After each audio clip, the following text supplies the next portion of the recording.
안녕하십니까. 오늘은 아도르노의 역사 철학 두 번째 시간입니다. 지난번에 그런 얘기를 했죠. 역사를 큰 틀에서 보면 자연에 의해서 인간이 지배되던 시절, 그때 인간을 지배할 때 그 지배하는 자는 자연의 이름을 빌려서 인간을 지배했습니다. 그러니까 어떤 사회나 인간이 2명 이상 있으면 권력 관계가 생기고 지배 관계가 생기죠. 그 지배의 정당화의 근거가 뭐냐는 겁니다. 그러니까 인간이 자연의 지배를 받는 시절, 그 지배자들은 자연의 이름으로 자연이 자신에게 부여됐다고 주장하면서 지배권을 행사했다는 거죠. 그런 시대가 우리가 흔히 말하면 신화의 시대라고 할 수 있겠습니다. 또는 전통적인 사회라고 말할 수 있겠습니다. 지금은 이제 계몽기 이래로 인간이 자연을 지배하는 시대가 됐다는 거죠. 그러면 이제 인간이 자연을 지배하는 시대, 인간과 인간 간의 지배 관계는 어떻게 되냐는 겁니다. 이때 인간과 인간 간의 지배 관계가 다시 이제 그러면 자연을 누가 더 잘 지배하느냐, 누가 더 자연을 강력하게 지배하느냐, 자연의 지배권을 갖는 사람이 곧 인간의 지배권을 갖게 됐다. 그러니까 예전에는 자연의 로부터 내가 지배의 정당화를 가져왔다면, 이제는 거꾸로 내가 자연을 얼마만큼 잘 지배하냐에 따라서 권력관계가 생기고 지배관계가 정당화된다는 거죠. 자, 그래서 자연에 의한 인간의 지배 상태에서 인간에 의한 자연 지배의 상태. 자, 아도르노는 이런 방식으로 역사를 서술하는데요. 이 점은 굉장히 이전의 역사 방식과는 다른 거예요. 그러니까 역사 그러면 기본적으로는 인간사죠. 역사란 것은 인간이 기록한 역사, 인간이 기록했다는 거거든요. 인간이 뭔가를 기록하고 기억하고 또 그리고 뭔가 흔적을 남기고 이런 것들을 통칭해서 역사라고 하는데 이 역사를 인간의 역사로만 기술하면 사실은 인간 중에서도 승자의 역사만 기록된다는 겁니다. 그래서 아도르노는 역사의 관점을 조금 더 다른 맥락에서 보자고 하는 거예요. 그러니까 역사를 지배자의 관점이 아니라 역사에서 지배자는 항상 희망을 설파하죠. 긍정적인 말을 하죠. 그런데 사실은 그 희망과 긍정 속에서 긍정의 그 외향 속에서 실제로 고통받는 사람들이 있다면 아도르노는 그 역사를 바로 이 고통받는 사람의 역사, 고통의 역사를 써보자. 그런다면 누가 지금 우리가 살고 있는 계몽주의 사회에 가장 고통받느냐 하는 겁니다. 여기서 아도르노의 자연사 개념이 생겨납니다. 자연사 개념입니다. 아도르노는 그러니까 계몽이라고 하는 것은 인간에 의해서 자연이 지배되는 사회란 말이죠. 인간에 의해서 자연이 지배되는 사회. 그렇다면 이때 지배받는 자가 누구냐 이거죠. 고통받는 자가 누구냐 이거죠. 바로 자연입니다. 자연은 일종의 상징적 기호죠.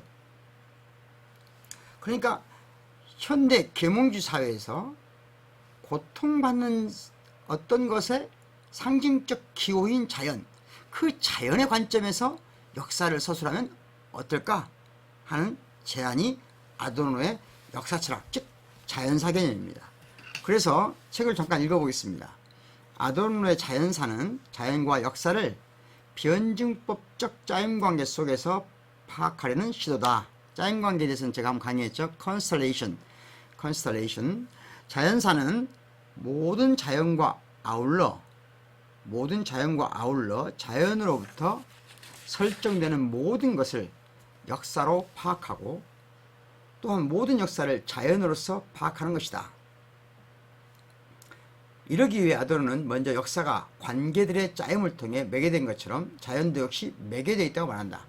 따라서 그는 매개되지 않는 순수한 절대적 자연 개념 속에서 역사 사실과 자연 사실의 괴리를 벗어나려는 하이데거의 존재론적 시도에 반대한다.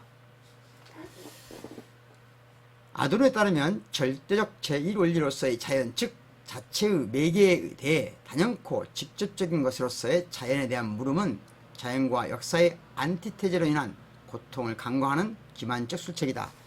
이 부분은 굉장히 어려운 얘기예요. 하이데거 철학과 관련돼 있고 하이데거 철학에 대한 비판과 관련돼 있어서 또 하이데거 철학을 어느 정도 알아야 되기 때문에 여기서는 생략하겠습니다. 다만 아도르노가 자연사라고 얘기할 때 그 자연은 뭔가 영험한 것 또는 절대적인 것 또는 매개되지 않은 것, 인간하고 무관한 어떻게 주어진 것, 이런 게 아니에요. 자연이라는 것 자체가 적어도 인간을 통해서 매개된 거거든요. 누차에 걸쳐 말씀드렸지만 자연도 우리의 의식을 통해서 의식 내부로 들어온 자연일 뿐인 거예요. 인간의 의식 내부에 들어온 자연일 뿐인 거죠. 그러니까 그것 바깥에 있는 자연을 설정하고 거기서 희망을 찾고 거기서 뭔가 신비적인 어떤 동력을 끌어내는 그런 철학과는 거리가 먼 거죠. 그래서 아도르노의 자연사는 신비로운 역사를 말하는 게 아닙니다. 오히려 자연사는 그러니까 억압받는 자연성, 억압받는 자연의 관점으로 세상을 다시 보는 거예요. 그런 맥락에서 조금 더 읽어보겠습니다. 아도르노는 자연과 역사의 개념적 매개관계를 파악하기 위해 루카치와 벤야민의 관점을 적극적으로 수용한다. 그는 먼저 루카치의 입장에 따라서, 이분도 비판 이론이라고 할 수 있는데 제가 다루진 않죠. 역사와 계급이라는 책으로 아주 중요한 철학자죠. 헝가리 철학자죠. 1차적 자연과 2차적 자연을 구별한다. 이게 중요한 말입니다. 그러니까 여러분들이 비판 이론을 이해할 때 1차적 자연과 2차적 자연을 구분하는 거. 1차적 자연, 2차적 자연. 1차적 자연은 의미로 충만한 세계, 직접적인 세계, 곧 소요되지 않은 생명과 자유의 세계를 가리킨다면 2차적 자연은 1차적 자연의 부정적 형태로서 의미가 결여된 세계, 소외된 세계, 상품의 세계, 사물들의 세계, 인간들에 의해 산출되었지만 인간에게 잊혀진 사물들의 세계, 곧 관습의 세계를 가르치다. 1차적 자연이 인간 역사의 오랜 꿈이라면 2차적 자연은 자연이 아니라 인간이 만들어낸 어둠과 고통의 현실 역사다. 아도르노가 제시하는 자연사는 1차적 자연을 이상화하는 것도 아니고 1차적 자연을 이상화하는 게 아니에요. 그러니까 아까 하이데거처럼 존재론적 지평으로 끌고 가서 저 멀리 태고적 존재의 근원 속에 있는 자연이 아니에요. 그걸 자체를 이상화하거나 그로부터 희망을 찾거나 이런 거랑 아무 관계없어요. 2차적 자연을 해석하고 비판하는 과정에서 고통과 퇴행의 역사를 밝히는 겁니다. 그러니까 아도르노에게 자연이란, 자연사의 자연이란 1차적 자연, 우리가 이렇게 생각해서 관념적으로 우리는 자연에 대해서 뭔가 자연에 대한 어떤 희망, 생명 이런 의식이 강하잖아요. 그런데 희망도 없고 되돌아가야 된다는 말도 하고 일종의 낭만주의적 전통이죠. 낭만주의적 전통. 그러니까 낭만주의적 관점에서 보면 자연이란 우리가 태어난 것이고 돌아갈 것이고 생명의 뿌리이고 뭐 이런 식의 자연이에요. 여기에서 뭔가 희망의 근원을 찾는 그런 신비주의적 방식으로 아도르노를 이해하면 안 됩니다. 아도르노는 관심을 갖는 건 자연인데 그 자연이 엄밀하게 말하면 2차적 자연. 2차적 자연이란 말은 굉장히 어렵기도 한데 이런 말입니다. 이 자연은 일종의 상징적 기호예요. 자연화된 것. 자연 중에서도 뭐예요? 계산 가능한 것, 예측 가능한 것, 우리가 변형 가능한 것, 교환 가능한 것, 그렇게 만들어버린 것이에요. 그렇게 만들어버린 것.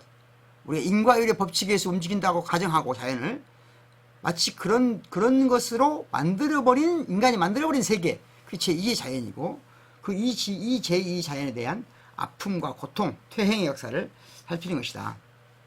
그래서 이게 이제 이게 이제 루카치의 관점을 받아들여서 자연사를 이끌어가는 아도르노의 관점이고요. 그 다음에 중요한 사람이 아까 말한 대로 발터 벤야민입니다. 그러니까 사람들은 고통과 절망은 일시적이고 희망은 연속적인 것이다. 이런 생각하거든요. 그러니까 역사를 이해할 때 고통이 있지만, 변증법이라는 건 전통적인 헤겔 막스의 변증법은 그래요. 희망의 변증법이거든요. 긍정의 변증법. 그러니까 우리가 고통받고 상처받고 이런 건 일시고 있다는 거예요. 서로 억압도 있고. 그런데 그 일시적인 억압과 고통의 어떤 것을 전체로 연결해 보면 희망이 보인다. 이런 얘기는 예를 들면 함석헌 선생님도 그런 말 했어요. 역사는 작게 보면 고통이지만 길게 보면 희망이다. 이런 얘기 한 거죠. 그런데 그 작게 보면 고통이지만 길게 보면 희망이라고 하는 이 관점 속에서는, 그러니까 고통은 일시적인 거죠. 고통은 일시적인 거예요. 희망은 지속 가능한 것이고 영원한 것이라는 거죠. 바로 이 컨셉은 성공한 자, 지배하는 자들의 이 관점이라는 거예요. 그걸 뒤집어야 된다는 거죠. 그래서 예를 들면 자연과 역사에서 일시적인 것을 제거하고 희망의 이름으로 연속적인 것을 재구성하려는 역사 철학에 반대해서 벤야민이 연속성에서는 오히려 고통을 보는 거예요. 역사가 쭉 보면 고통이 보여. 그런데 희망은 뭐예요? 일시적이고 아주 일시적으로 등장해. 그렇기 때문에 허무하고 무상한 거예요. 그런데 바로 일시적으로 나타나는 허무와 무상, 일시성, 무상성, 거기에다 희망을 놓자는 겁니다. 그래야 왜곡이 적다고 보는 것. 그래서 일시성과 무상성, 일시적인 거다. 희망이 일시적이다, 무상성. 그러면 이게 체계를 세울 수가 없잖아요. 그러니까 별자리처럼, 아름다운 밤하늘의 별자리처럼 희망을 군데군데 산발적으로 발산하는 것. 거기서 그 희망을 찾아가는 노력. 여기에서 역사 철학을 구성했고, 그 역사 철학에서 또 중요한 개념이 알레고리인데, 알레고리에 관한 설명도 여러분들이 조금 관심을 가져주시기 바라겠습니다. 그 부분은 인용문인데요. 한번 읽어보겠습니다. 모든 존재 또는 모든 존재자를 파악하는 것은 역사적이고 자연적인 존재의 교차일 뿐이다. 무상성으로서 근원 역사는 절대적으로 현존한다. 근원 역사는 의미의 부호 속에서 그러하다. 의미라는 용어는 자연과 역사의 계기가 서로 뒤섞여서 소멸한다는 것을 가리키는 것이 아니라 이 두 가지가 동시에 와해되어 교차됨으로써 자연적인 것은 역사를 위한 부호가 되고 역사는 그것이 가장 역사적인 곳에서 자연을 위한 부호가 된다는 것을 가리킨다. 모든 존재 또는 적어도 모든 형성된 존재, 모든 생성된 존재는 알레고리 속에서 변형되고, 이와 같은 알레고리는 단순한 예술사적 범주이기를 멈춘다. 여러분들이 알레고리란 말이 무슨 말인지 헷갈릴 것 같아서 일단 제가 그 네이버에서 알레고리를 꼭 뭐 네이버는 표현은 아니었는데요. 구글링 있어야 됩니다. 또는 다음에 써야 되고, 알레고리란 말을 국어 사전으로 보면 이렇게 나와 있어요. 어떤 한 주제 A를 말하기 위하여 다른 주제 B를 사용하여 그 유사성을 적절히 암시하면서 주제를 나타낸 수사법이라고 그랬어요.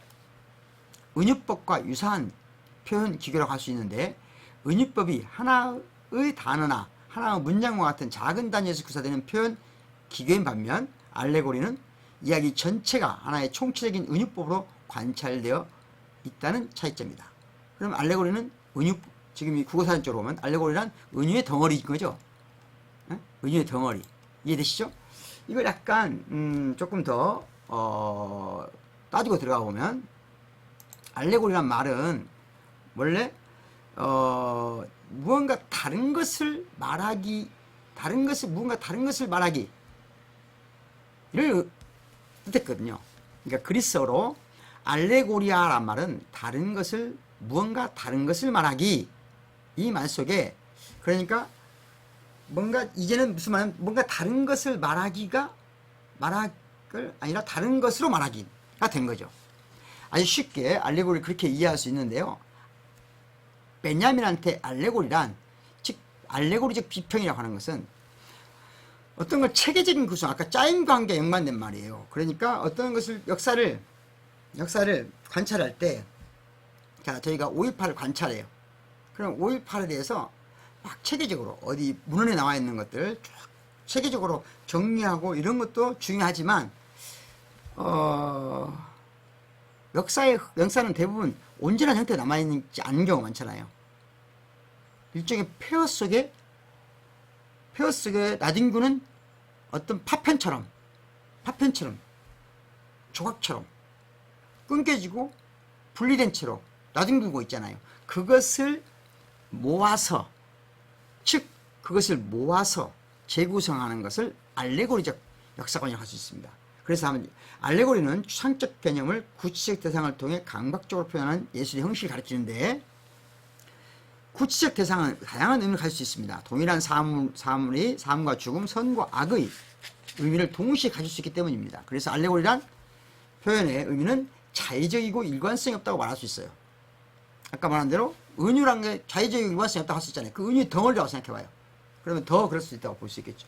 그러나 아도르노는 알레고리와 알레고리가 의미하는 것의 관계가 자의적이고 우연적인 것이 아니라 역사적 사태연관에 성립된 관계라고 말한다. 무엇보다도 그는 벤야민이 독일 비극의 원천에서 밝힌 것처럼 죽음, 절망, 사탄의 알레고리가, 지금 죽음, 절망, 사탄의 알레고리가 생명, 희망, 천사의 얼굴로 이동한다는 것을 관심을 합니다.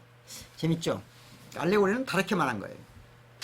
그러니까 생명, 희망, 천사의 얼굴이 이동한다는 건 뭐예요? 처음에는 근데 이렇게 봐요. 생명, 희망, 천사에서 죽음, 절망, 사탄을 발견하는 것이기도 하고, 죽음, 절망, 사탄에서 생명, 희망, 천사의 얼굴이 나타날 수 있죠. 역전이 일어나는 거예요. 이거 굉장히 중요한 부분입니다. 그러니까 죽음 속에서 생명 속에 죽음이. 그러니까 알레고리란 유사성이 문제가 아니고, 어찌 보면 알레고리는 유사성을 가지고 다르게 말하는 게 아닐 수 있는 거예요. 역전, 전복, 혁명이 일어나는 거죠. 혁명적인 어떤 전복이 일어나는 다르게 말할 수 있다. 자, 그런 면에서 이제 관심을 갖는 게 누구예요? 벤야민이었고, 벤야민의 그런 대목에 아도르노 관심을 갖는 겁니다. 그래서 알레고리는 아무 것이나 임의적으로 가리키는 것이 아니라 다른 것, 특히 이질적 타자성으로 감금되고 배제된 것을 가리킨다. 야, 그렇죠. 그러니까 여러분이 알레고리적 방식으로 역사를 기술한다는 것은 뭐예요? 이질적이고 배제되고 고통받는 것, 폐허 속에서, 그 폐허 속에서 폐허를 잘 컨스텔레이션, 별자리를 꾸미듯이 잘 정리해 놓으면 거기서 뭐가 생겨요? 실제로는 암호문처럼 비밀스럽게 희망의 기호가 일시적이지만 무상하지만 생겨난다는 거죠. 그것이 가장 덜 폭력적으로 역사를 기술하는 방식이다 라고 보는 겁니다. 그래서 희망이라는 건 뭐냐? 가장 덧없는 것, 일시적이고 무상한 것, 파편화된 것. 자, 희망은 어디에서? 동학 농민 전쟁에서 이름 없이 쓰러져간 농민군의 어떤 작은 옷조각 속에서 5.18 시민군 1980년 5월 27일 날 밤 죽어간 시민들의 아주 작은 그 고통과 아픔과 그러나 높은 도덕성, 이런 것들을 알레고리적 방식으로 역사를 이해하자. 그래서 일종의 이 희망은 아주 그러니까 5.18이라고 하는 또는 동학 농민전쟁과 같은 아주 처절한 그 역사적 현장 속에 나타나는 희망, 그 알레고리적인 어떤 알레고리적 방식으로 등장하는 어떤 어둠의, 고통의, 슬픔의, 부끄러움의 어떤 작은 파편이 비록 가상적이라 할지라도, 일시적이라 할지라도, 무상하다 할지라도 바로 이 가상성 속에 희망의 씨앗이 있다. 바로 그런 방식으로 역사를 기술해야만 한다. 그래서 가상은 허상이 아니라 아무나 몰락으로부터 보이는 폐허 속에서 피어나는 꽃이다. 자, 이렇게 아도르는 말하고 있습니다. 다시 말합니다. 가상이란, 즉 알레고리적 가상이란 파편화되는 거죠. 가상이 아무런 몰락으로 보이는 폐허 속에서 피어나는 거죠. 아무런 몰락으로 보이는 폐허 속에서 피어나는 꽃, 그게 역사, 고통의 세계사, 그걸 가장 잘 느낄 수 있는 노래가 하나가 인물 위한 행진곡입니다. 기회 되시면 꼭 그 인물 위한 행진곡을 찾아서 읽어보는데, 좋은 가수가 부르는 꼭 노래를 찾아봐서 들어보시기 바라겠습니다. 오늘 아도르노 역사 철학에 대한 강의 두 번째 강의는 여기서 마치겠습니다. 수고하셨습니다.